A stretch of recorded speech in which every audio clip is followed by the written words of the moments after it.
اتھے بستیاں کوئی نہیں الٹیاں، اس امت دے اندر سیلاباں نال وسطی دی وستیاں برباد نہیں ہوئیاں ہیں؟ یہ ساتھو بعد کئی اور کتاب نازل ہونی ہوندی نا، جی میں اللہ پچھلے دی گلاں دسیندا، انہیں اس کتاب ساڈے کرتوت دسیا، پچھلے دے دسیندا پیا نا، ارسلنا علیہم الطوفان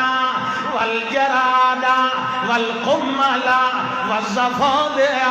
والدم، اور فرعونیاں دے اتے سن طوفان سیلاب بھیجے، مکڑیاں دے عذاب بھیجے، اسمیاں کمل تے جوہاں تے کھوڑا لی بیماری لائی، اسا مینڈکاں وسا دیاں، اسا خون دیاں ندیاں پیوڑ والے پانی وہا دیاں، جویں اللہ انہاں دے بارے دسیندا ہے۔ کدی بات دے اندر کتاب قیام نہیں ہویا، اللہ کہیا اے جڑی قوم آئی میں اعلی نبی دیتا، میں بے مثال قرآن دیتا، مگر انہاں شرک نہ چھوڑیا، انہاں کفر نہ چھوڑے، انہاں بدعتی آستانے بنائے، انہاں اور مشکل کشا بنائے، انہاں 46,000 رجسٹرڈ اپنے حاجت روا بنائے، انہاں جڈیاں تے کڑیاں نو پوجیا، انہاں کھودیاں نو بھی پوجیا، انہاں برکت نو بھی پوجیا، انہاں بیری دے درختاں نو پوجیا، انہاں درباراں تے حل پجالیاں چلائیاں، انہاں انساناں نو اپنا معبود بنا کے توحید لکھا کے گل لٹکائے، میری چوکھٹ دے اوتے نہ آئے، میں سیلاب انہاں دے اوتے بھیجے،